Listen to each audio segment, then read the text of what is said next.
اللہ کے محبوب صلی اللہ علیہ وسلم نے اپنی تلوار درخت سے لٹکائی، حضور آرام کرنے لگے، باقی صحابہ دور دور آرام کر رہے تھے۔ غوث بن حارث نام کا ایک شخص تھا، بخاری میں موجود ہے، کافر تھا، اس نے حضور کو آرام کرتے دیکھا، حالانکہ نبی پاک فرماتے ہیں میری آنکھیں بند ہوتی ہیں، دل میرا جاگتا رہتا ہے۔ اس نے دیکھا حضور علیہ السلام کی تلوار لٹک رہی ہے تو آ کے تلوار اتاری، جب تلوار اتاری تو حضور کی آنکھ کھلی، کوئی بے چینی نہیں، اللہ کے حبیب اطمینان سے آرام کر رہے۔ کہنے لگا اے محمد ابن عبداللہ، سب کہیے صلی اللہ علیہ وسلم، اے محمد ابن عبداللہ صلی اللہ علیہ وسلم، اب آپ کو مجھ سے کون بچائے گا؟ کون بچائے گا؟ میرے محبوب کا توکل دیکھ کے، بھروسہ دیکھ کے، یقین دیکھ کے حضور اٹھ کے بیٹھ گئے، دستار مبارک کو سیدھا کیا، فرمانے لگے مجھے میرا رب بچائے گا، مجھے میرا رب بچائے گا۔ جب آپ کی زبان سے یہ لفظ نکلے تو وہ کانپنے لگ گیا، کافر کانپا، اس کے ہاتھوں سے تلوار گر گئی۔ اللہ کے محبوب نے اٹھ کے تلوار پکڑ لی، فرمانے لگے مجھے تو میرے رب نے بچا لیا ہے، اب تو بتا تجھے کون بچائے گا؟ مجھے میرے رب نے۔ اچھا اب یہ بتائیں آپ کہ ہمارے قابو بندہ آ جائے جو اس طرح حملہ کرنے آئے تو ہم کیا حال کرتے؟ بولے یہاں تو بعد میں پتہ چلتا ہے کہ بیچارہ چور نہیں تھا، لیکن لوگوں نے مار مار کے مار ڈالا، بعد میں پتہ لگتا ہے۔ غور کرنا، غور، ان روایتوں کو صرف سن کے نہ گزر جایا کرو، اس کا پس منظر سمجھیے۔ بندہ قتل کرنے آیا ہے، اب اس کی تلوار قابو آئی، حضور نے فرمایا تیرے ساتھ کیا کروں؟ مجھے تو اللہ نے بچا لیا۔ اس نے گردن جھکائی، مطلب یہ تھا کہ جو دل کرے کرے۔ تو محبوب علیہ السلام مسکرائے، فرمانے لگے جا میں نے تجھے معاف کیا، چلو انجی دعا کر لو، اسی چھوٹے بھرا نوں ہی معاف کرنا سکھ جائیے۔ چلو کوئی ساس سورا نو ہی معافی دے چڑے، کوئی نو ہی ساس سورے نو معاف کر چڑے، کہیں تو معافی ملے، کہیں تو جان چھوٹ جائے۔ کوئی کسی کو معاف کرے، خامد بیوی کو کر دے، چلو بیوی شاید بھی بڑی دکھی ہیں، اب تو ہر بیوی دکھی ہے اللہ ماشاءاللہ، وہی کہیں معافی دے دے۔ خدا را معاف کرنا سیکھو۔ اتنا بغض اندر بھرا ہے، سالوں بیت گئے، رشتہ دار ایک دوسرے سے مل نہیں رہے، معافی نہیں دے رہے۔ فرمایا جا تجھے معاف کیا۔ وہ شخص جانے لگا، اگلے لفظ قاضی ایاز مالکی نے شفا شریف میں لکھے، جب جانے لگا تو حضور نے آواز دی، واپس آیا، محبوب فرمانے لگے یار تو اتنی دور سے چل کے آیا ہے، میرا طریقہ نہیں مہمان کو خالی بھیجنے کا، لیکن اب یہاں سفر میں تجھے کیا دوں، تو اس طرح کر، یہ تلوار میری تحفے میں لے جا، کر کے دکھا نا تو بھی ایسے، تو حضور کی غلامی کا دعویٰ نہیں کرتا۔ یہاں تو پوری ملت کا نقصان ہو گیا، پر دیندار کہلانے والوں نے ایک دوسرے کو معاف نہیں کیا۔ یہاں تو نظریے اور جماعتیں داؤں پہ لگ گئی، لیکن دیندار کہلانے والے ایک دوسرے کو معاف نہ کر سکے۔ اللہ جانے وہ کیا ایسی باتیں تھیں جو رہ گئی سینوں میں، بستیاں اجڑ گئی پر ہم معاف نہ کر سکے، چند باتیں نہ دلوں سے نکال پائے، ایک نظریے کہ لوگ ایک جگہ اکٹھے بیٹھنے کے قابل نہ رہے، جا تلوار لے جا۔ وہ شخص کہتا ہے 2 منٹ میں تلوار لے کے آگے بڑھا، پر میرے اندر سے آواز آئی، اور یار جس کا اتنا بڑا حوصلہ ہو، جو اتنا معاف کرنا جانے، وہ بھی کبھی جھوٹا ہو سکتا ہے؟ تو میں تلوار لے کے قتل کرنے آیا تھا، تحفہ لے کے جا رہا تھا، واپس آیا، میں نے کہا محبوبہ ساری دنیا جھوٹ بولتی ہے، جو معاف کرنے کی ادا تیری ہے وہ بتاتی ہے کہ تو اللہ کا سچا رسول ہے۔ کلمہ پڑھ گئے وہ شخص، معافی نہیں کرتے، درگزر والا کھاتا ہی کوئی نہیں۔ ایک صاحب کہنے لگے جی باقی تو ساری باتیں اچھی ہیں، فلاں مولوی صاحب کی ایک عادت نہیں مجھے پسند، تو میں کہا چل ایک دی معافی بھی دے چھڑی دیے، ایک نہ پسند ہوئے تو ایک دی، لیکن تو 99 نہیں ویکھیاں، تو ایک ویکھ لی جڑی نا پسند سی، ایک دی تو چلو معافی ملنی چاہیے، انسان ہے۔ ویسے میرا تو خیال ہے کہ کوئی بندہ 55% ٹھیک ہو تو اس کی تعریف کرنی چاہیے۔ جی میں آپ کو صحیح بات ہوں، کتنے فیصد ہے بول کے بتائیں، اسی کتنے فیصد صحیح ہے؟ تو پھر کم از کم جو 55% صحیح ہے اسے تو صحیح مان لو، اپنا اگر حال 5% ہے تو جو 55% ٹھیک ہے اسے تو صحیح مان لو، چلو چھوڑو 45% بھی اگر غلط ہے تو پھر بھی زیادہ % تو ٹھیک ہی ہے نا، معاف کریں۔ حبار بن اسود، اس نے حضور کی بیٹی کو شہید کیا تھا۔ بیٹیاں بڑی پیاری ہوتی ہیں، یہ بیٹی جو ہوتی ہے نا یہ دل کا سکون ہوتی ہے، بڑی پیاری. اور بیٹیوں کا سکھ انسان کو جوان کرتا ہے، ان کا دکھ بندے کو بوڑھا کر دیتا ہے. حبار بن اسود نے نبی پاک کی بڑی شہزادی، حضور کی چاروں بیٹیوں نے دین کے لیے بڑی قربانیاں دی. ہمارا تو پراپوگنڈا ہے نا، جدھر دنیا چل گئی بہرحال اس میں کوئی شک نہیں کہ عظمت زیادہ سیدہ فاطمہ کی ہے، پیار زیادہ حضرت فاطمہ سے کیا گیا ہے. لیکن حضور کی بیٹیاں کتنی ہیں؟ بولے. ہمارے ہاں بس وہ نقیب بھی کہتا ہے اور میں پڑھن لگا حضرت فاطمہ دی منقبت، تو میں کہ پہلیاں تیناں بھی پڑھ ہاں پہلا. میں مولا علی کی منقبت پڑھنے لگا ہوں. حضرت علی کا بغض کفر ہے، نفاق ہے، ان کا پیار ایمان ہے، پر باقی تین کی بھی شان بیان کرنا وہ کوئی نہیں تو انہوں کسی نو بھی. ادھر کیوں نہیں جاتے؟ بیاں ہو کس زبان سے مرتبہ صدیق اکبر کا کہ محبوب خدا محبوب ہے صدیق اکبر کا. لٹایا راہ حق میں گھر کئی بار اس محبت سے کہ لٹ لٹ کر حسن گھر بن گیا صدیق اکبر کا. کیوں نہیں آتی؟ بڑی بیٹی تھی سیدہ زینب، بڑی شہزادی، مکے سے مدینے آ رہی تھی، گھوڑے پہ بیٹھی تھی، پیٹ میں بچہ تھا. حبار بن اسود نے گھوڑے کو کچھ چیز لگا دی، چبو دی، گھوڑا تیز دوڑا. میرے محبوب کی بڑی شہزادی گھوڑے سے گری، پیٹ میں بچہ تھا، تکلیف ہوئی، کتنے مہینے بیمار رہی، حمل بھی ضائع ہوا، اور سیدہ زینب وصال بھی کر گئی. جب ان کا انتقال ہوا تو روایت حضرت ابو ہریرہ کی موجود ہے، فرماتے میں نے حضور کی ساری داڑھی کو آنسوؤں سے بھرے ہوئے دیکھا. محبوب پریشان ہوئے ان کے وصال، دکھ ہوا حضور. وہ قاتل حبار بن اسود فتح مکہ کے موقع پر چہرے پر نقاب پہن کے آ گیا اور حضور کے سامنے کھڑے ہو کے کہنے لگا یا رسول اللہ کو بہت بڑا دشمن بھی آئے تو معاف کر دیتے ہو، بہت بڑا دشمن بھی. میرے نبی پاک نے فرمایا حبار چہرے سے کپڑا ہٹا، بیٹیاں بھولا نہیں کرتی، پر تو کلمہ پڑھ میں تجھے بھی معاف کرنے کو تیار ہوں. تیرا حوصلہ کدھر ہے؟ تو درگزر ہی نہیں کرتا، تو سڑک پہ لڑ رہا ہے، چوک پہ لڑ رہا ہے. آخری بات سنیں، حضور نے غریبی کو پسند کیا، معاف کرنے کو بڑا پسند کیا، اور نبی پاک صلی اللہ تعالی علیہ وآلہ وسلم نے صلح کرانے کو بڑا پسند فرمایا. کیا کرانے کو؟ جی فرمایا اگر صلح کرانے کے لیے تمہیں بظاہر خلاف واقعہ بات بھی کہنی پڑے، یعنی لگے کہ جھوٹ بولنا پڑ رہا ہے، تو میرے نبی نے اجازت دی پھر بھی صلح کرا دو. آج ہم نہ لڑائی کرا رہے ہیں، لڑائی کرا رہے ہیں، لیڈروں کی بھی لڑائی کئی مشیر کے کراتے ہیں. اس پر دلیل دوں گا، مشیر ناراض نہ ہو جائے، پر دلیل دوں گا. مولا علی شیر خدا سے ایک شخص نے کہا حضور باقی تین خلفاء کے زمانے میں اتنی جنگ نہیں تھی جتنی آپ کے زمانے میں. تو آپ فرمانے لگے ان تینوں کا مشیر میں تھا، میرے مشیر تیرے جیسے ہیں، اس لیے یہ تباہی ہو رہی ہے. مہربانی فرمائیں، مشورہ صحیح دے. ہم ایک دوسرے کو اس طرح کی کہانیاں سناتے ہیں کہ دور کرتے ہیں. حضور نے پتہ ہے آپ کو، بڑی مشہور حدیث ہے بخاری میں، نبی پاک صلی اللہ علیہ وسلم نے فرمایا اگر میں دیر سے آیا نا تو جماعت کرا لینا، انتظار نہ کرنا. یا رسول اللہ آپ جماعت چھوڑ کیوں رہے ہیں؟ فرمایا 2 قبیلوں کی صلح کرانے جا رہا ہوں. حضور نے فرمایا جماعت میں میرا انتظار ہے. کہاں جا رہے تھے نبی پاک؟ بولے. سن لو حدیث مسند امام احمد بن حنبل میں، فرمایا 2 مسلمانوں کی صلح کرا دے، اللہ تجھے 2 حج اور 2 عمرے کا ثواب عطا فرمائے گا. 2 حج اور چلو یہ پھول نہیں پہنے، کسی استقبال نہیں کرنا، کسی فوٹو نہیں دینی کہ آج ہی ہو گیا ہے، لیکن حج ملے گا ضرور، اس لیے کہ میرے نبی نے وعدہ فرمایا ہے.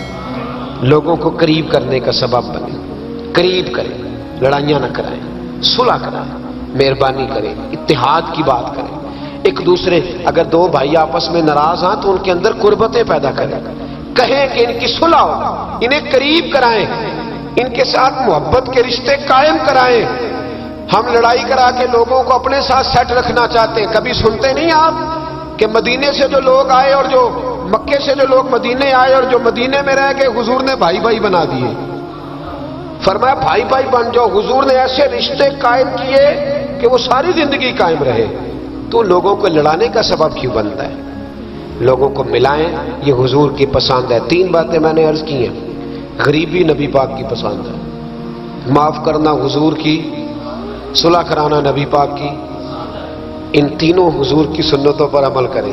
ملے گا کیا؟ اللہ ہمیں اپنا محبوب بنا لے گا. جب ہم یہ کام کریں گے تو پھر رب ہم سے محبت فرمائے گا۔ انسان کی زندگی نفع بخش اس وقت ہوتی ہے جب وہ اللہ تعالیٰ کے احکامات پر عمل کرتا ہے۔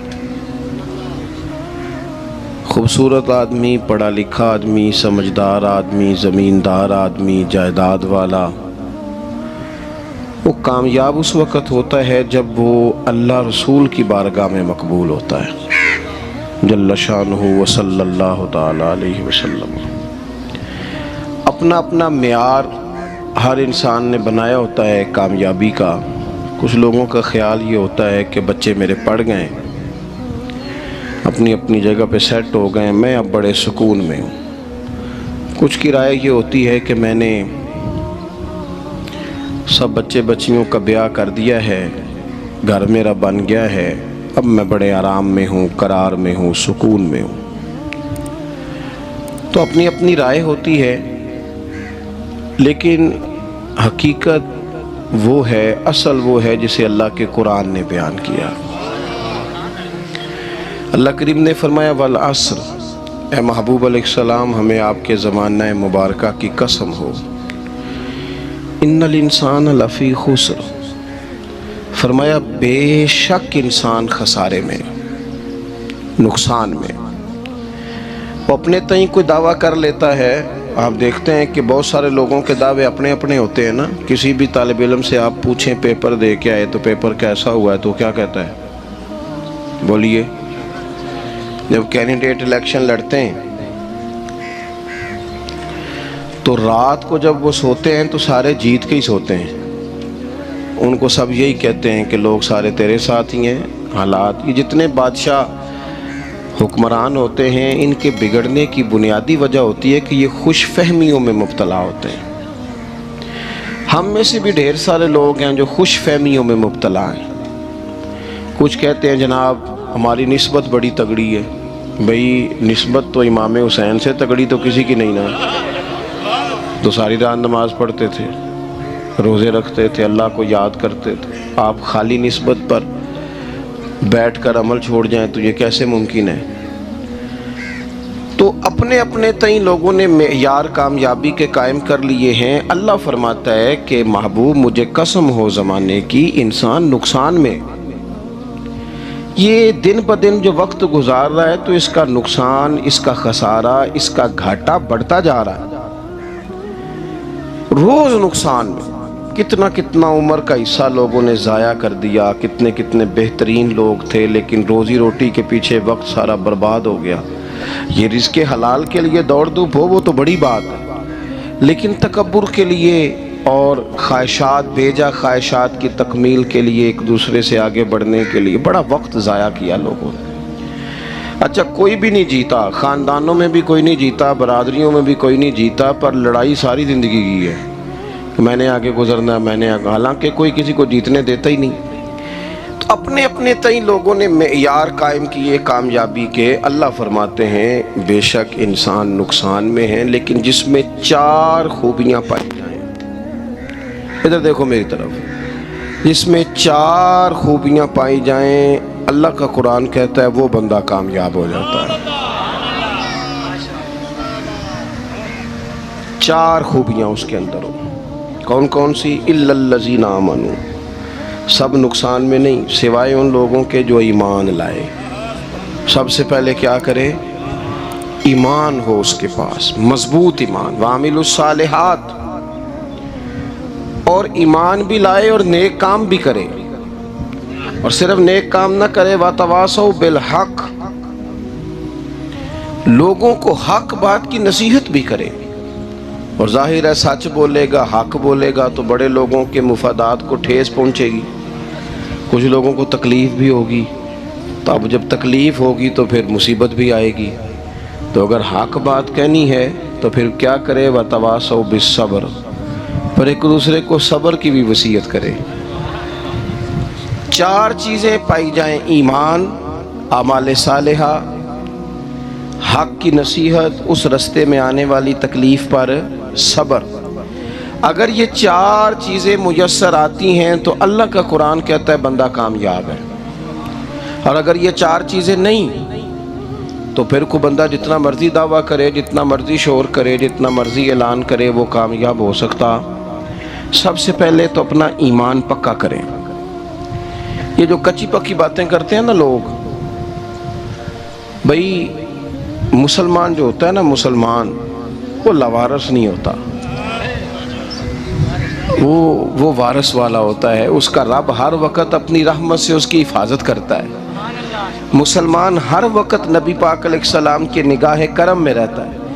اسے کمزور باتیں نہیں کرنی چاہیے کہ میرے کو پیچھے چڑھ گیا تو پتہ نہیں کیا ہو جائے گا، برادری مخالف ہو گئی تو پتہ نہیں کیا ہو جائے گا، سچ بول دوں گا تو لوگ پتہ نہیں مجھے مار دیں گے۔ ایسا ہو نہیں سکتا۔ چھری حضرت ابراہیم چلائیں بھی نا تو حضرت اسماعیل کے حلق پہ چلنا اس نے تب بھی ہے جب اللہ حکم کرے گا، تو اللہ کی حکمت ہوگی۔ حکمت الہی ہوتی ہے تو کوئی کام ہوتا ہے، ورنہ ہوتا تو اپنی طبیعت میں مضبوط ایمان، توکل، اللہ پہ بھروسہ، مضبوطی افکار کی، کچی باتیں نہیں۔ جو لوگ کمزور ذہن رکھتے ہیں ساری زندگی فیصلہ ہی نہیں ہوتا، کوئی ڈرتے رہتے ہیں، سہمے وقت گزارتے ہیں۔ اپنے آپ کو فکری، یہ جو ایمان ہوتا ہے یہ بندے کو طاقتور کرتا ہے، بندہ مضبوط ہو جاتا ہے۔ مجھے بتائیے نا، جب ایمان پکا ہو کہ روزی دینے والا اللہ ہے تو پھر بندہ کسی مالدار آدمی کے پیچھے کبھی بھاگتا ہے، کبھی کسی بڑے آدمی سے ڈرتا ہے؟ جب اسے پتہ ہو کہ عزت اور ذلت اللہ کے دست قدرت میں ہے، پھر وہ سیاستیں، سازشیں یہ کام کرتا ہے۔ تو پہلے تو مضبوطی ایمان درکار ہے ہماری بچوں کے اندر، ہمارے مزاجوں کے اندر۔ جب تک وہ مضبوطی ایمان، حضرت مولا علی شیر خدا کرم اللہ تعالی وجہہ الکریم ایک دفعہ بڑے علیل ہو گئے، کمزوری آ جاتی ہے، بندہ بیمار ہو جاتا ہے۔ تو ہمارے ہاں بیمار لوگ بعض اوقات ایسا جملہ بولتے ہیں جو کفر کے زمرے میں چلا جاتا ہے۔ آپ پریشان ضرور ہیں، تکلیف میں ضرور ہیں، لیکن آپ بات وہی کریں گے جو شریعت اجازت دیتی ہے۔ حضرت علی شیر خدا شدید علیل تھے، ایک صحابی تیمارداری کرنے گئے تو حضرت مولا علی کا چہرہ دیکھ کے پریشان ہو گئے، کہنے لگے آپ تو بڑے سخت علیل ہیں، اللہ خیر کرے، اللہ تعالیٰ آپ کو صحت دے۔ تو حضرت علی کہنے لگے تو فکر نہ کر، مجھے اس بیماری سے کچھ بھی نہیں ہوگا۔ نے کہا کیوں؟ فرمانے لگے مجھے نبی پاک علیہ السلام نے فرمایا تھا علی اس وقت دنیا سے جاؤ گے جب داڑھی خون سے رنگین ہو جائے گی، تو اس کا مطلب ہے میں خنجر کے وار کے ساتھ شہید کیا جاؤں گا، میں بیماری سے دنیا میں نہیں جاؤں گا، میں یہ بیماری سے مجھے کچھ بھی نہیں ہوگا، اللہ مجھے شفا دے دے گا۔ چونکہ حضور نے فرمایا تے ساڈے نبی دی زبان ساڈے واسطے قرآن۔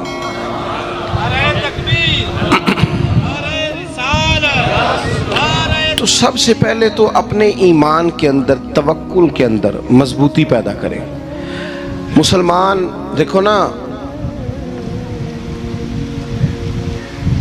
نماز پڑھنے سے روزی میں برکت ہوتی ہے کہ نہیں؟ ویسے جو چوپ ہے ان کی بھی ہوتی ہے کہ نہیں؟ نماز پڑھنے سے روزی میں برکت ہے، تو پھر اس کا مطلب یہ ہے کہ جب ٹائم آئے نا نماز کا تو گاہک جتنے مرضی کھڑے ہوں پھر دکان بند کرنی چاہیے، پھر نماز پڑھنی چاہیے، کیونکہ روزی تو اللہ نے دینی ہے، گاہکوں نے تو دینی۔ تو سب سے پہلے ضروری ہے مضبوطی ایمان۔ میری طرف دیکھیں جی، آپ ویڈیو ضرور بنائیں پر میری طرف بھی تو دیکھیں نا جی، اللہ آپ کو خوش رکھے۔ موبائل اللہ تو مہنگے دے وے، پر ساری دیڑی یہ کام تری نہ کروں۔ آپ بنائیں ضرور، میں ویڈیو بنانے سے منع نہیں کرتا، سارے بنائیں بے شک، پر دیکھیں میری طرف، میری بات پر غور کریں۔ دوستو، مضبوطی ایمان، توکل، اللہ کی ذات پر بھروسہ۔ آپ کبھی میدان کربلا کا پورا نقشہ اپنے سامنے رکھیں نا، پورا نقشہ۔ دو چیزیں ہیں، امام حسین کو نظر آ رہا ہے اب شہادت ہو جائے گی، اتنی بڑی فوج آئی ہے، خدا کی حکمت کے تقاضے سمجھ میں آ رہے ہیں، حالات کیا ہوں گے سمجھ آ رہی، پر ایک لمحے کے لیے بھی ان کا توکل کمزور نہیں ہوا۔ اپنے رب پر جو مضبوط بھروسہ ہے، مضبوط۔ سیدہ طیبہ طاہرہ حضرت فاطمہ الزہرا رضی اللہ تعالیٰ عنہا نا اونٹ کے بالوں کی بنی ہوئی چادر اوڑھ کر چکی پیس رہی تھی۔ یہاں بیویاں بڑا روتی ہیں، غریبی بڑی ہے، بڑی غریبی ہے. حالانکہ اب کون بندہ پیوند والے کپڑے پہنتا ہے جی، دور ہی گزر گیا.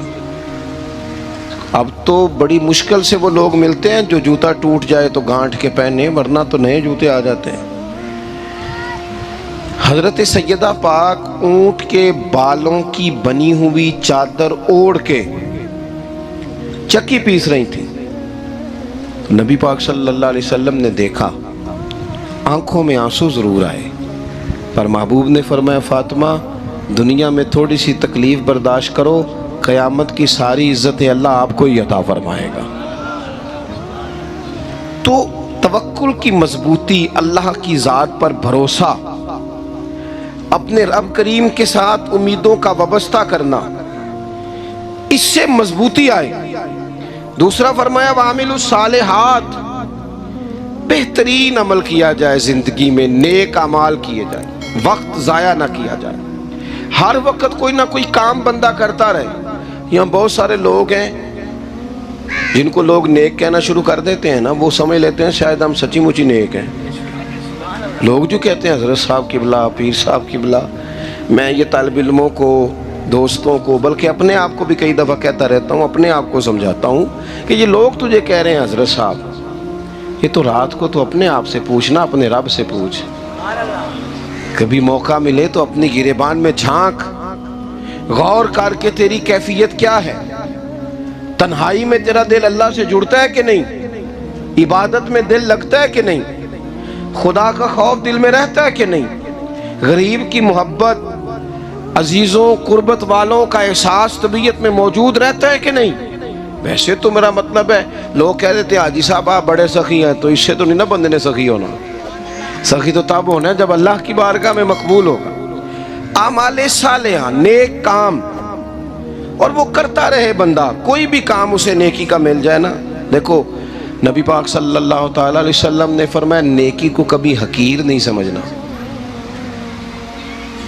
کبھی حقارت سے نہیں نیکی کرنی کہ یہ بڑی چھوٹی ہے تو میں اس کو کروں. اب فرمایا کبھی حقیر نہ سمجھنا، نیکی کا کام جو بھی ملے کر دینا. فرمایا اگر بھائی سے مسکرا کے ملو گے بھی نا تو اس پر بھی اللہ تمہیں صدقے کا ثواب عطا کرے گا. ہم تو اس دین سے کے ماننے والے ہیں جو کہتے ہیں تو گلی سے روڑا اٹھا دے، کانٹا اٹھا دے، کسی کی تکلیف دور کر دے، کسی اس پر گنجائش کر دے، کسی کے لیے آسانی کر دے. جو بھی خیر کا کام میسر آئے پورے دن میں اسے چھوڑے نہیں. صبح گھر سے نکلیں، وہ ایک صحابی تھے، غالباً تابعی تھے، تو بازار جاتے اپنے غلام کے ساتھ تو سارا بازار گھوم کے واپس آ گئے. خادم نے کہا جناب کو نہ کوئی خریدا نہ کچھ بیچا. تو آپ سارا بازار گھوم کے آ گئے. فرمانے لگے تیرا کیا خیال ہے؟ میں نے کچھ بھی نہیں کیا. کہا جناب پھر کیا کیا ہے؟ فرمانے لگے تم نے دیکھا ہے جو بندہ بھی گزرا ہے میں نے اس کو کہا السلام علیکم. تو کتنی کو نیکیاں میں جمع کر کے آ گیا ہوں. کوئی خیر جو میسر آئے. ہم سمجھتے ہیں کہ شاید کوئی کروڑ کو روپیہ ہوگا تو پوری مسجد بناؤں گا تو پھر میں نے نیکی کر دی. شاید جناب میں، حالانکہ یہ چھوٹے چھوٹے کام ہیں نا، چھوٹے چھوٹے کام، ان کی تو زیادہ ضرورت ہوتی ہے، ان کی تو زیادہ حاجت ہوتی ہے. کوئی آپ رستے میں گزر رہے ہیں تو نیچے کوئی کھڈا بنا ہوا ہے تو اس پر ہم کیا کرتے ہیں؟ گاڑی میں بیٹھ کے تبصرہ کرتے ہیں اے روڈ کھورے کدوں بننا ہے. بھئی یہ کھڈا ہے نا تو آپ نیچے اترے نا، تو آپ دھابڑا لیں نا، کئی پکڑے نا، یہ تو 5 منٹ کا کام ہے، یہاں آسانی کر دیں نا، آپ اس میں گنجائش کر دیں. حضور سید عالم علیہ السلام نے فرمایا، امام راضی نے حدیث لکھی ہے، قیامت کے دن ایک بندے کو اللہ معاف کرے گا تو مالک وہ بندہ عرض کرے گا یا اللہ میں تو بڑا گناہگار ہوں، کس وجہ سے معافی ہوئی؟ فرمایا رات کے وقت تو گزر رہا تھا، تیرے پیر سے روڑا ٹکرایا تھا، تو نے اٹھایا ادھر ادھر دیکھ کے کہ کوئی اللہ کے کسی بندے کو تکلیف نہ ہو جائے. کہ مالک کو وہ تو میں نے زمانہ بیت گیا، کوئی اتنی بڑی بات بھی نہیں سمجھی. تو رب کریم نے فرمایا تو رات کے اندھیروں میں بھی میرے بندوں کا خیال رکھتا تھا تو میں تیرا خیال نہ کروں؟ کوئی عمل ہمارے ہاں لوگ کوئی کام نہیں کرتے، بالکل نہیں، کوئی کام نہیں. نہ بڑے نہ چھوٹے نہ سمجھدار نہ ان پڑھ، کچھ بھی نہیں. نشستن گفتن برخاستن، بیٹھو راج کے گپے مارو، تبصرے کرو فلانا کچھ نہیں کر رہا، فلانا کچھ نہیں کر رہا، اس کے بعد اٹھ کے چلے جاؤ. کچھ کریں. وعملوا الصالحات، نیکیاں جمع کریں زندگی میں، خزانہ بنائیں، خزانہ. اپنی ڈیوٹیاں اپنی ذمہ داریاں پوری کریں. ہر وقت کام، ہر وقت ذمہ داری، ہر وقت ڈیوٹی.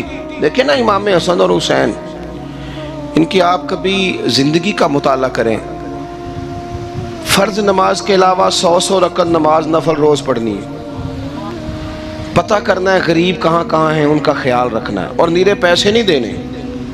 ہمارے لوگ غریبوں کو پیسے ضرور دیتے ہیں، عزت نہیں دیتے. ان کو 4 پیسے کی مدد ضرور کر دیتے ہیں، پر عزت نفس کا خیال نہیں رکھتے. امام زین العابدین رضی اللہ تعالیٰ عنہ فرماتے ہیں، گزر رہے تھے، آپ دیکھیں نا امام غزالی حدیث لائے ہیں کہ بندہ اور کچھ نہ کرے، کسی مومن کا دل راضی کر دے تو اللہ 60 سال کی نفلی عبادت کا ثواب عطا کرتا ہے. دل بدستاور کے حج اکبر است، از ہزارہ کعبہ یک دل بہتر است. کسی کا دل خوش کر دینا، اس کو راحت دے دینا، اس کو قرار دے دینا، اس کے لیے کوئی ایسا سامان کر دینا کہ بندہ مطمئن ہو جائے، سکون ہو جائے. یہ ہمارے ہاں جو لوگ ہوتے ہیں نا سرکاری ملازمین، ڈیوٹیوں والے، ان کی طبیعتوں میں تلخی ہوتی ہے. یہ اگر صرف پیار کرنے لگ جائے نا، سے وابستہ لوگ میرے احباب میں سے ہیں، تو میں ان سے کہتا ہوں کہ شفا تو اللہ نے دینی ہے، چلو تم دعائی تو آج کے دیا کرو نا. تم آنے والے کی بات تو توجہ سے سنو. وہ بیچارہ اپنی بات، ہمارے ایک بزرگ تھے تو تعویذ لکھا کرتے تھے، بڑے عالم تھے. مجھے کچھ تھوڑی سی نا میرے دل میں ان کے بارے میں خفگی رہتی تھی کہ آپ اتنے بڑے عالم ہیں، آپ کتاب لکھیں، آپ تعویذ لکھ رہے ہیں، اور پھر لوگوں نے کمائی کرنی ہوتی ہے، آپ تو مفت دیتے ہیں سارا کچھ. اتنی لمبی ڈیوٹی، سارا دن بیٹھے رہتے ہیں آپ اور لکھتے تعویذ ہیں، پڑھائیں آپ. میں نے ایک دن ان سے گزارش کی، میں نے کہا شیخ آپ بڑے آدمی ہیں، جن لوگوں کو اللہ نے رسوخ فی العلم عطا فرمایا ہوتا ہے ان میں سے آپ ہیں. اللہ نے آپ کو پختگی دی ہے، علم میں شعوری عالم میں آپ، سارا دن تعویذ. فرمانے لگے یار میں تعویذ نہیں لکھتا. اصل مسئلہ یہ ہے کہ جو تعویذ لینے آتا ہے وہ اپنا سارا دکھ سناتا ہے. تو میں تعویذ نہیں لکھتا، میں نہ بس لوگوں کے کلیجے ٹھنڈے کرتا ہوں. میں کسی کا، اب تو بچوں کے پاس ٹائم ہی نہیں، وہ تو ابا کا دکھ نہیں سنتے، بالکل نہیں. وہ تو ڈھونڈتے ہیں کوئی کونا ملے تو جا کے موبائل دیکھے، تو بیٹھتے ہی نہیں. اماں کہہ رہی ہوتی ہے کہ پتر کو 10 منٹ میرے پاس بھی بیٹھا کر، لیکن پتر مصروف بڑا ہے، ویڈیو چڑھانی ہے اس نے، ٹک ٹاک بنانا ہے اس نے نئی تصویر چڑھانی ہے. ہم الجھ گئے. یہ چیزیں انسان کو نفسیاتی طور پر کمزور کر دیتی ہیں. جو لوگ زیادہ یہ کام کرتے ہیں ان کے حافظے کمزور ہو جاتے ہیں، وہ الجھ جاتے ہیں، انہیں پتہ نہیں ہوتا رات میں نے کیا کہا تھا، صبح میں کیا کہہ رہا. ہر وقت نہیں، ضرورت کے وقت، ہر ٹائم نہیں، مخصوص اوقات میں. حضرت امام زین العابدین رضی اللہ تعالیٰ عنہ فرمانے لگے، ہم گزر رہے تھے، امام حسین ساتھ تھے، تو رستے میں نا کچھ غربا، غریب لوگ بیٹھ کے کھانا کھا رہے تھے. کہتے ہماری ان پر نظر پڑی تو انہوں نے حضرت امام حسین رضی اللہ تعالیٰ عنہ سے کہا حضور آئیے تشریف لائیے کھانا کھائیے. وہ ضروری نہیں ہوتا آپ کو سب کا کھانا پسند ہی آئے، ٹیسٹ اپنے اپنے ہوتے ہیں، یہ ضروری تو نہیں. کھانا پسند نہ بھی آئے تو دل تو پھر بھی راضی رکھنا چاہیے نا. قربان جائیں، نبی پاک نے کس طرح ہماری تربیت کی. حضرت عائشہ صدیقہ رضی اللہ تعالیٰ عنہ فرماتی ہیں کریم محبوب کا میں نے یہ طریقہ دیکھا کہ اگر کھانا ناپسند ہوتا تو چھوڑ دیتے، پر کبھی اس میں سے نقص نہ نکالتے، عیب جوئی نہ کرتے. گرمی کے موسم میں کھڑی ہے بیچاری خاتون، اور کتنی مشقت سے اس نے کھانا بنایا، اور کتنی گرمی سہی ہے چولہے کے سامنے، لیکن صاحب وہ کھانا رکھا ہے تو وہ کہتے ہیں یہ تو کی پکایا ہے، وہ کھانے والی چیز ہے بھئی، اس طرح کرنا. اب جو اگلی ہنڈی ہے وہ تو پکا، نہ تو کھڑا ہو. یہ پتہ چلے یہ کام کتنی مشقت کا ہے. زندگی میں کچھ تھوڑا سا دوسروں کا خیال رکھنا یہ بھی تو دین کا حصہ ہے نا. آپ اپنی زندگی میں ہمیشہ اپنے لیے سوچیں، کسی اور کا سوچیں ہی نہ. تو میرے عزیز یاد رکھیں گے آپ، امام زین العابدین کہتے ہیں نبی پاک صلی اللہ تعالیٰ علیہ وآلہ وسلم نے نا حضرت امام علی مقام کی، امام حسن اور حسین کی اس طرح سے کچھ تربیت فرمائی تھی کہ غریب پروری ان کے اندر رچ بس گئی تھی، مزاج بن گیا تھا۔ وہ غربا بیٹھے تھے دسترخوان بچھائے سڑک کے کنارے، تو امام حسین گزرے تو انہوں نے آواز دی، امام صاحب روک گئے، کہنے لگے حضور تھوڑی روٹی نہیں کھا لیتے ہمارے ساتھ؟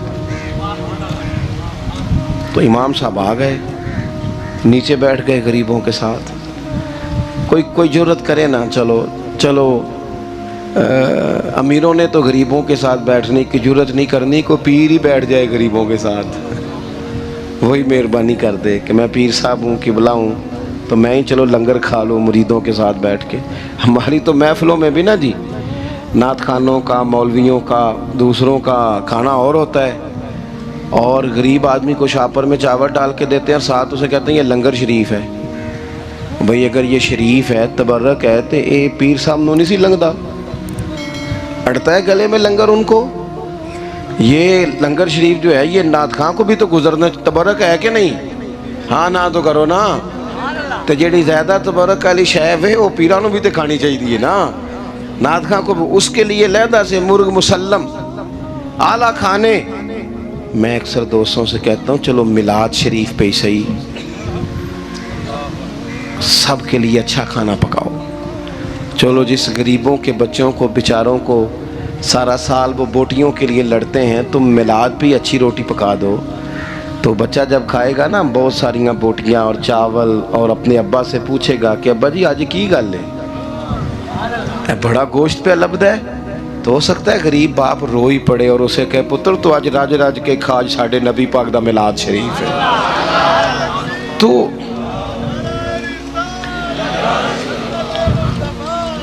امام حسین رضی اللہ تعالیٰ عنہ نا آ کے غریبوں کے بیچ بیٹھ گئے زمین پہ،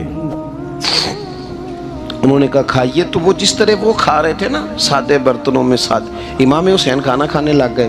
میں نے کہا خیر کا کام کوئی بھی ملے اسے ضائع، چلو اور کچھ نہیں کر سکتے تھے، کسی کو سڑک ہی پار کرا دے نابینا کو، چلو اور کچھ نہیں کر سکتے، تو آپ کو پتہ ہے کہ سامنے والا بوجھ لے کے گزر رہا ہے، آپ تھوڑا سا ہٹ جائیں روڈ سے، اسے گزر لینے دیں، کوئی تو کام زندگی میں، کوئی ارادہ تو خیر کا بندہ کرے۔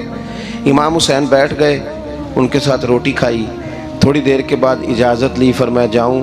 کہنے لگے حضور اور کھائیے، فرمانے لگے میں تو ابھی روٹی کھا کے آیا تھا اور آج تک ایسا نہیں ہوا کہ دوبارہ کھانا کھاؤں، ایک لقمے کی بھوک نہیں تھی، جتنا بھی کھایا ہے نا یہ تمہارا دل خوش کرنے کے لیے کھایا ہے۔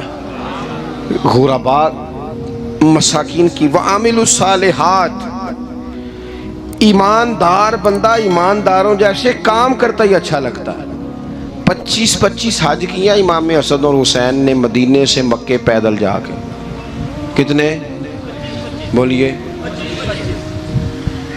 میں کہتا ہوں چلو ہم باجماعت نماز ہی پڑھ لیا کریں، چلیں حضور صلی اللہ علیہ وسلم نے فرمایا فجر کی نماز پڑھ کے بیٹھ جاؤ، اشراق چاش تک اللہ کا ذکر کرو، 2 نفل اشراق کے 2 چاشت کے پڑھ لو، اللہ 2 حج اور 2 عمرے کا ثواب عطا کر دے گا۔ مشکل کام تو نہیں ہے، مشکل تو ہاں ہی نہیں کیتی تھے، یہ مشکل ہے۔ ویسے یہ کہ آنکھ کھل جائے تو 25-30 منٹ 40 منٹ موبائل پہ گزر جائے وہ تو سوکھا ہے، یہ مشکل ہے۔ دوستو نیک اعمال ان پر کوشش، اہل بیت نے ہمیں سبق یہ پڑھایا ہے، حضور کے اصحاب نے ہمیں سبق یہ پڑھایا۔ تیسری بات فرمایا وَتَوَاصَوْا بِالْحَقِّ، صرف یہ نہیں کہ تم نماز پڑھ کے تو بیٹھ جاؤ، تم نے نا بے نمازی کو نماز کی دعوت بھی دینی ہے، مظلوم پر ظلم ہوتا رہے اور کونے میں چپ کر کے بیٹھے نہیں رہنا، بلکہ اگر ہاتھ پکڑا جا سکتا ہے تو ظالم کا ہاتھ پکڑنا ہے۔ نبی پاک علیہ الصلوۃ والسلام نے فرمایا اپنے بھائی کی مدد کرو چاہے وہ ظالم ہو یا مظلوم ہو، بھائی کی مدد کرو چاہے ظالم ہو یا مظلوم ہو۔ تو صحابہ نے عرض کی یا رسول اللہ صلی اللہ تعالیٰ علیہ وسلم یہ مظلوم کی مدد تو سمجھ میں آتی ہے، یہ ظالم کی مدد کیسے کریں؟ نہیں سمجھ آ رہی ہے آپ کو بات کی؟ یا رسول اللہ صلی اللہ تعالی علیہ وسلم مظلوم کے ساتھ کھڑا ہونا تو ہماری عقل میں آ گیا، تو ظالم کی مدد کیسے کرنی ہے؟ تو نبی پاک صلی اللہ تعالی علیہ وسلم نے فرمایا ظالم کو ظلم کرنے سے روک دو، تم نے اس کی مدد کر دی، اسے باز کرو۔ لیکن ہم تو اتنی جرت ہی نہیں رکھتے بدی کو بدی کہنے کی، اتنی طاقت ہی نہیں ہوتی، جھوٹ کو جھوٹ کہنے کی ہمت۔ ہمارے گھر میں سارا کچھ ہو رہا ہوتا ہے، ہمیں پتہ ہوتا ہے کہ فلاں جگہ پہ ہمارا قبیلہ ہماری برادری غلط ہے، پر اتنی جرت کرتے ہم سچ بولتے ضرور ہیں پر دوسروں کے بارے میں، اپنے بارے میں سچ بولنے کو تیار نہیں ہوتے۔ جرت کا مظاہرہ کریں، زندگی میں حق کو حق کہنا سیکھیں، غلط کو غلط کہنا سیکھیں، جھوٹ کو جھوٹ کہیں، بدی کو بدی کہیں، سچائی کا ساتھ دیں ہمیشہ۔ ہم نے جب تک دیکھو نا ظلم ہوتا رہے، زیادتی ہوتی رہے، اپنا دروازہ اندر سے بند کر لو، پتر باہر نہ جانا، کیوں جی باہر اس پہ ظلم ہو رہا ہے، ان کے گھر آگ لگی ہے، کوئی ہمارے گھر تو نہیں نہ لگی۔ یاد رکھنا پڑوسیوں کی آگ نہ بجھاؤ گے تو اپنے گھر بھی آ جائے گی۔ اگر مظلوم کا ہاتھ نہیں پکڑو گے تو ظالم دلیر ہو جائے گا۔ اور ہمارے جتنے بھی بزرگ گزرے انہوں نے ظالموں کو ظالم کہا۔ امام احمد بن حنبل نے جیل کاٹی، امام اعظم ابو حنیفہ نے جیل کاٹی۔ آج کل لوگ کہتے ہیں مولانا صاحب آپ نے نا جناب غلط کو غلط نہیں کہنا، سیاست کی بات نہیں کرنی۔ کیوں جی؟ کس لیے نہیں کرنی؟ سیاست تو تدبیر کا نام ہے۔ بنو اسرائیل میں جتنی بھی تدبیر ہوتی تھی وہ سارے انبیاء کیا کرتے تھے، کیوں نہ بات کریں؟ یہ جن کرسیوں پہ آج تم نے ظالموں جابروں کو بٹھایا، یہ کرسی تو حضرت ابوبکر صدیق جیسے لوگوں کی ہے، یہ تو حضرت عمر جیسے لوگوں کی سیٹ ہے، حضرت عثمان غنی جیسے لوگوں کا کام ہے، مولا علی جیسے لوگوں کا کام ہے۔ غلط جگہوں پہ غلط لوگ بٹھا دی اور پھر جھوٹے کو جھوٹا بھی نہ کہے، ظالم کو ظالم بھی نہ کہے۔ ہم سے نہ رقم ہوں گے قصیدے یزید کے، کیونکہ ہم لوگ تو حسین کے سیرت نگار ہیں۔ یہ کیا بات ہوئی؟ آپ سچی بات ہی نہ کریں، کلمہ حق کہیں، ہمیشہ کھری بات کہیں، سچی، گرچہ اپنا نقصان ہو، حق کے ساتھ کھڑے ہونا سیکھیں۔ وَتَوَاصَوْا بِالْحَقِّ، ساری آسانی تھی، امام حسین کو کوئی مسئلہ نہیں تھا، آرام سے بیٹھے تھے۔ آج کتنے موجوں میں بیٹھے ہیں، پیر صاحبان، مولوی صاحبان، خطیب صاحبان، سیاستدان، وڈیرے، موج لگی ہوئی ہے، کسی کو کچھ نہیں کہنا، کچھ کہیں گے تو پھر بندے مخالفت کریں گے۔ تو امام حسین مسجد نبی میں جمعہ پڑھاتے تھے، چپ کر کے بیٹھے رہتے۔ حضور سید عالم علیہ السلام کے مزار انور کے پاس بیٹھے تھے، بیٹھے رہتے۔ لیکن امام حسین نے فرمایا ظالم حکمران بنے تو وہ قوموں کو تکلیف دیتے ہیں، وہ ملی نقصان کرتے ہیں، وہ امت کا چہرہ مہرہ بگاڑ کے رکھ دیتے ہیں، لہذا کھڑے ہونا پڑتا ہے، کلمہ حق کہنا پڑتا ہے، الہے کلمت الحق کے لیے نکلنا پڑتا ہے۔ آپ اپنی زندگی کے اندر سچی بات کرنا سیکھیں۔ الیکشن کے دن آ گئے، میرے ایک بڑے محبت والے ساتھی تھے، وہ آ گئے ووٹ کے لیے۔ ویسے بھی یہ جو بیماری ہمارے ملک میں نا جی، ہمارے ہاں حکمران بعض اوقات کہتے ہیں اوے ہو جی جمہوریت بڑی ضروری ہے۔ وہ بھی کس مصیبت کا نام ہے جمہوریت؟ اقبال تو کہتے ہیں کہ یہ وہ چیز ہے کہ جس میں پتہ ہی کوئی نہیں ہوتا پڑھے لکھے ان پڑھ کا، چھوٹے اور بڑے کا، سیانے اور بیوقوف کا۔ جمہوریت وہ طرز حکومت ہے کہ جس میں بندوں کو گنا کرتے ہیں تولا نہیں کرتے رہتے ہو ہر وقت۔ قوم کو اس کا حق ملنا چاہیے، غریب کی مدد ہونی چاہیے، انصاف ملنا چاہیے۔ باقی یہ تمہاری کہانیاں ہیں ڈکٹیٹرشپ اور جمہوریت، اور ہمیں تمہاری سمجھ بھی نہیں آتی۔ ہر ڈکٹیٹر کے ساتھ ہوتے ہو، باتیں جمہوریت کی کرتے ہو، جہاں تمہارا دل کرتا کھڑے رہتے ہو۔ ہمیں تو کوئی اس سے غرض نہیں، کام ہونا چاہیے۔ بلکہ جو لوگ قوت نافذہ رکھتے ہیں انہیں سمجھنا چاہیے کہ ملک کی بھاگ دوڑ ہمیشہ مضبوط ہاتھوں میں رہے، اور وہ اس طرح کا نظام وضع کریں، مل بیٹھیں سارے ادارے کہ غریب کی سنی جائے۔ وہ مجھے بڑی اچھی طرح یاد ہے جب وہ ایک حکومت ختم ہوئی اور جو ایک فوجی رہ کے گئے تھے 11 سال، ان کی حکومت آئی تو میں باہر نکلا تو ایک بزرگ تھے، وہ صبح صبح ناشتہ بیچا کرتے تھے ہمارے علاقے میں، چاول اور چنے بنے۔ تو میں نے ان سے کہا بزرگوں پتہ لگا کہ رات دی حکومت بدل گئی ہے. تو فرمان لگے پتر جیڑا مرضی بھی آ جائے میں تو چول بیچ کے روٹی کھانی ہے, ہمیں تو ان سے غرض ہی نہیں. اللہ جانے کون آیا کون گیا, تو کھیل تماشا بنایا ہوا ہے. تو جھوٹے کو جھوٹا کہیں. میرے ایک دوست ہیں الیکشن لڑتے ہیں, مجھے ایک دفعہ آ کے کہنے لگے آپ نے کبھی ووٹ نہیں ڈالا, اس دفعہ ضرور ڈالے. میں نے کہا نہیں ڈالتا میں. کہنے لگے ووٹ قوم کی امانت ہے. تو میں نے کہا امانت کسی بے ایمان کو دے دوں؟ امانت تو امانت دار کو دی جاتی. نہیں سمجھے آپ بات؟ یہ سارے کہتے ہیں نا ووٹ قوم کی, تو امانت کس کو دینی چاہیے؟ صحیح بتاؤ. چلو ہوں تسی بولنا نہیں, بس دل وچ گل رکھنی. دل وچ دیندے ویسے امانت دارا نہیں ہو نا. نہیں میں نے کہا بولنا نہیں, ایویں کسی نے پتہ نہ لگ جائے. دیتے ویسے امانت داروں کو ہی ہو نا. یہ اپنے دل سے پوچھو, فیصلہ لو, اللہ سے ڈرو. ظالم کا مددگار ظالم ہوتا ہے, ظالموں کا مددگار ظالم ہوتا ہے. وہ تیرے میرے ووٹ پر جیت کر جب ظلم کرے گا تو پھر کون ہے جو یہ دعویٰ کرے گا کہ جناب میں ظالم کا مددگار نہیں؟ سوچو سمجھو غور کرو. عزیز بھائی, امام حسین رضی اللہ تعالیٰ عنہ نے فرمایا سچ کو سچ کہیں گے, جھوٹ کو جھوٹ کہیں گے. یہ نہیں ہو سکتا کہ جناب ظلم ہوتا رہے اور چپ رہے. اور یہ سبق کہاں سے پڑھا انہوں نے؟ مولا علی شیر خدا سے. ہم تو اپنے بچوں کو کہتے ہیں نا باہر ظلم ہو رہا ہے, تو پتر تو نہ باہر جانا, ہماری نہیں لڑائی. لیکن جب حضرت عثمان غنی رضی اللہ تعالیٰ عنہ پر بلوانیوں نے حملہ کیا نا, تو چونکہ حضرت عثمان غنی خالو تھے امام حسن اور حسین کے, حضرت عثمان خالو ہیں, سگے خالو ہیں, تو حضرت مولا علی شیر خدا نے یہ نہیں کہا کہ پتر اتنے بندے آ گئے ہیں, تلواریں ہیں, محاصرہ ہے, باہر نہ نکلنا.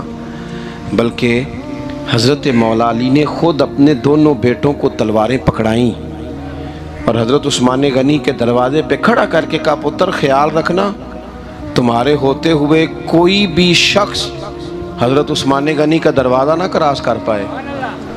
خود اپنے بچوں, ہر جنگ میں حضرت علی ساتھ لے کے جاتے تھے. ہم تو بچوں کو دلیری سکھاتے ہی نہیں, بزدل.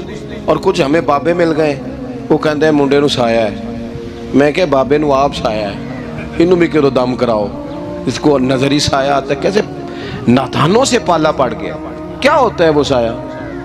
اچھے بھلے سیانے نوجوان بتی بند کر کے اندر لیٹا ہوا بچہ ہے, بابا کہہ گیا انہوں سایہ ہے. بابا کہڑا کہہ گیا جڑا باہر روٹی لین آیا سی, بھی ایڈی پہنچی سرکار ہوندی تے ٹکر ہی گھر کھا لیندی. لوگوں کے قسمت کا حال بتاتا ہے, اپنی اتنی خراب ہے کہ مانگتا پھرتا ہے. کیا مذاق بنایا ہم نے اپنے ساتھ. تھوڑے سمجھدار ہو جائیں, ہر بندے کی بات کا اثر قبول نہ کیا کریں. مومن کے پاس طاقتیں ہوتی ہیں, جو جدھر لگاتا ہے چپ کر کے لگ جاتے ہو. ان الذین قالوا ربنا اللہ ثم استقاموا تتنزل علیہم الملائکہ. اللہ کہتا ہے تو ڈٹنا سیکھ, رب کا نام لے کے ڈٹ جا, رب تیری مدد کے لیے فرشتے بھی نازل کر دے گا.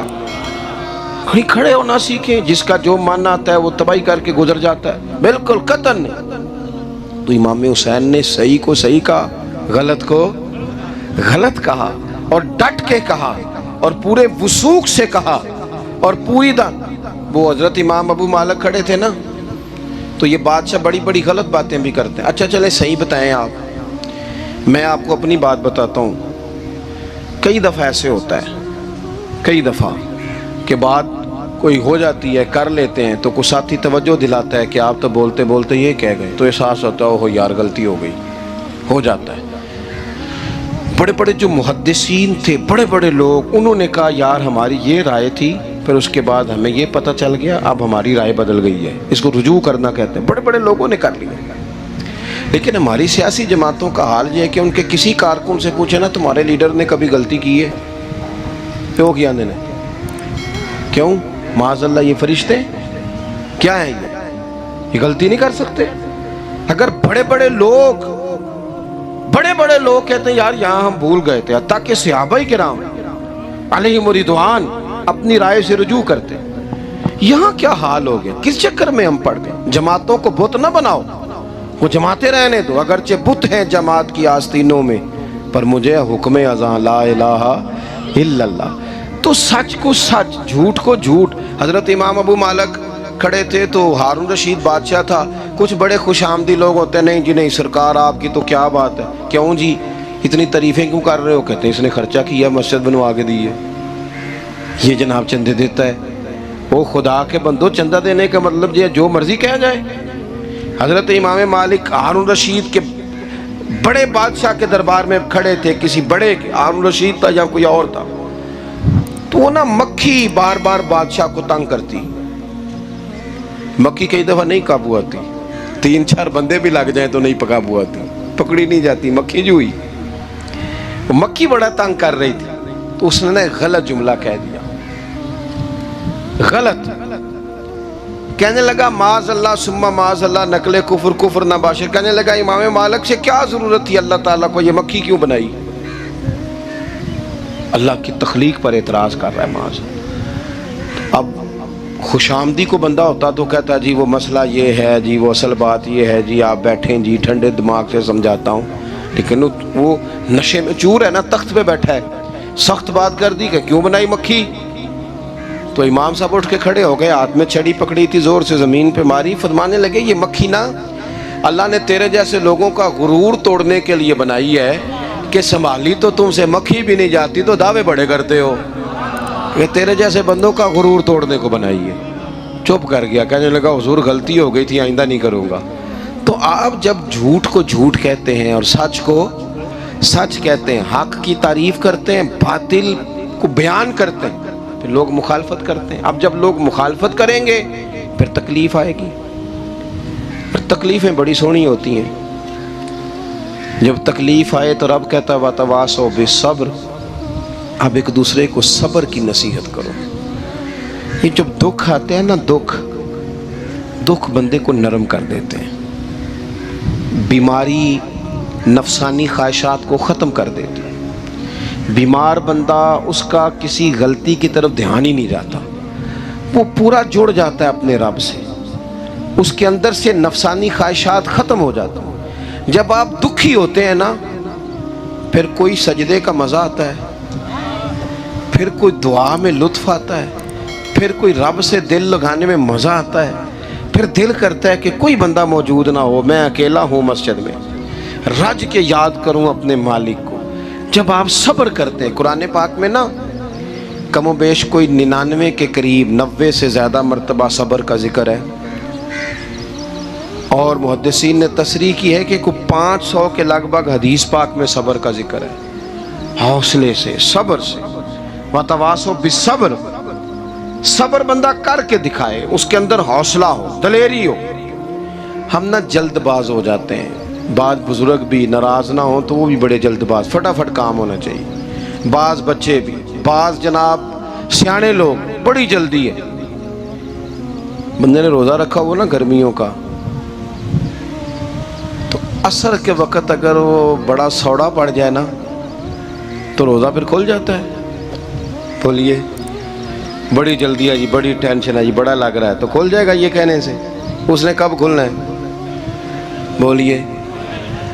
آپ کو تکلیف ہو گئی, آپ کو خدا نہ خواستہ ڈاکٹر نے کہا چھوٹا سا آپریٹ کرنا ہے آپ کا, شام کو ٹھیک ہو جائیں گے جی, تو جلدی بڑی, درد بڑی ہو رہی, جلدی کریں ڈاکٹر صاحب. تو ڈاکٹر کہتا ہے پہلے خون ٹیسٹ کرا, پھر بلڈ پریشر اپنا چیک کرا, پھر شوگر چیک کرا, پرسوں رپورٹ آئے گی, پھر شام کو لے کے آنا, پھر ٹائم دوں گا, پھر ٹائم دے گا, پھر آپریٹ کرے گا, پھر دوائیاں لکھے گا, پھر آپ کو آرام کا مشورہ دے گا, پھر 2-3 ماہ لگیں گے, پھر طبیعت پوری طرح. تو کرنا کیا پڑے گا؟ صبر. کیا کرنا پڑے گا؟ صبر. صبر زندگی میں ضروری ہے. اگر صبر نہیں تو پھر کوئی کام بھی. اپنے مزاج میں حوصلہ لائیں, حلم ہو, بردباری ہو, صبر ہو, تحمل ہو. امام علی مقام رضی اللہ تعالیٰ عنہ کو آپ دیکھ لیں, میدان کربلا پورا پڑھ لیں, آپ پوری تاریخ روایات کھنگال کے دیکھ لیں. سامنے تلواریں تھیں یزید کے لشکر کے پاس, امام کے پاس حوصلہ تھا. وہاں ظلم و جبر ہو رہا تھا, یہاں حوصلہ, حلم, بردباری, اعلیٰ ظرفی, کرم. دوستو جب صبر اور تلواریں آپس میں ٹکرائی نا, صبر اور تلواریں, تو تلواریں ہار گئیں, صبر جیت گیا. صبر ہمیشہ جیت جایا کرتا ہے. بعض اوقات تھوڑا ٹائم لگ جاتا ہے, تھوڑا سا وقت کچھ چیزوں کی لوگوں کو فوراً سمجھ نہیں آتی، ٹائم گزرنے کے وہ کافی دیر کے بعد احساس ہوتا ہو وہ تو ٹھیک تھا احساس. لیکن آپ زندگی میں تھوڑا تحمل، تھوڑی بردباری. آپ یقین کریں ہم جب لڑائیاں کرتے ہیں نا، کسی سے بحث کرتے ہیں، کچھ ایسی باتیں کر جاتے ہیں کہ بعد میں ہمیں احساس ہوتا ہے یار زیادہ سخت بات ہو گئی. مانتے نہیں لیکن بعضوں کا خیال ہوتا ہے یار اوہو یہ نہیں کہنا چاہیے تھا. لیکن وہ بات غصے میں نکل جاتی ہے، صبر ہوتا نہیں، پھر وہ خرابی ہوتی ہے. اپنی زندگی میں صبر. یہ تھوڑی بہت جو تکلیفیں آتی ہیں نا، میں گیا ہوا تھا سندھ کے سفر پر، تو موٹر وے سے، سکھر سے موٹر وے لاہور آتا ہے، اب سفر آسان ہو گیا. تو میں نے اپنے ڈرائیور سے کہا لو میاں اب سہولت ہو گئی تمہیں، اب تو سارا موٹر وے لاہور تک آسان ہو گیا. تو مجھے کہنے لگا نہیں حضرت صاحب یہ مشکل ہے. میں نے کہا جی کیوں؟ کہنے لگے نیند آنے لگ جاتی ہے. بالکل سیدھی سڑک ہے نا، اگر کوئی سپیڈ بریکر ہو، کوئی رکشے والا بھی آئے، کوئی ریڑھی والا چاچا ناراض بھی ہو کہ ویک کے نہیں چلائی جاندی، تو بندہ تھوڑا جاگتا رہتا ہے تھوڑا نا. وہ تو زندگی میں جو رکاوٹیں آتی ہیں نا، یہ تو بندے کو جگانے کے لیے آتی ہیں.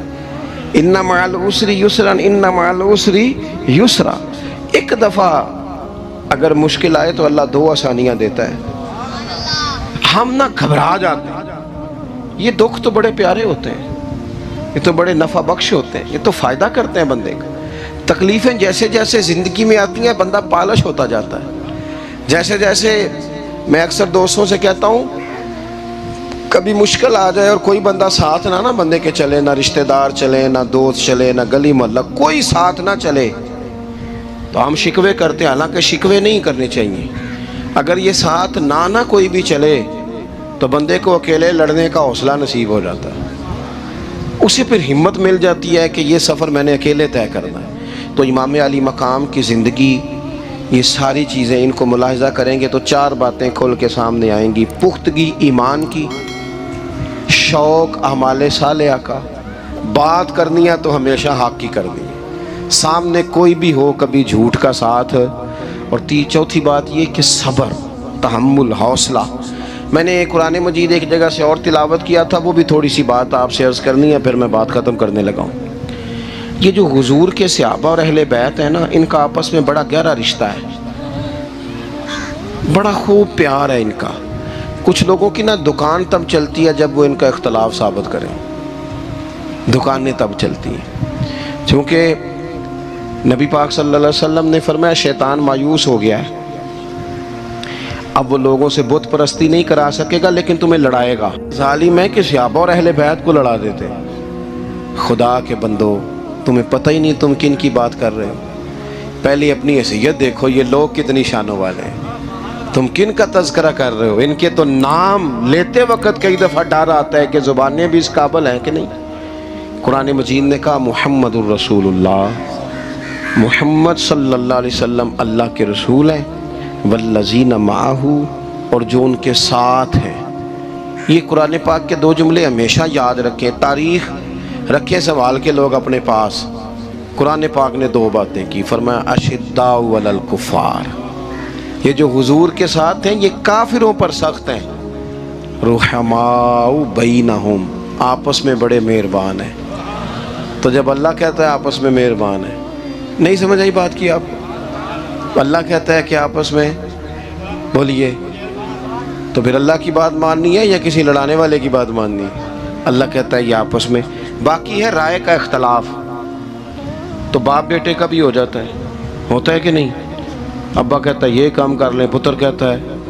حضور صحابہ سے مشورہ لیتے تھے، کئی دفعہ نبی پاک نے صحابہ کی رائے پہ عمل کیا. تو صحابہ میں بہت سارے معاملات اجتہادی ہوئے لیکن ان میں عداوت نہیں تھی، ذاتی رنجشیں نہیں تھیں، بغض نہیں تھا، ان کے دل ایک دوسرے کے حق میں نرم تھے. لہٰذا شرارت جلدی قبول کرتا ہے بندے کا دماغ، شرارتیں نہ قبول کریں. کوشش کریں کہ جو ان لوگوں کی تعریف کتاب و سنت میں ہمارے سامنے آتی ہے ہم صرف اسی تعریف پر عمل کریں.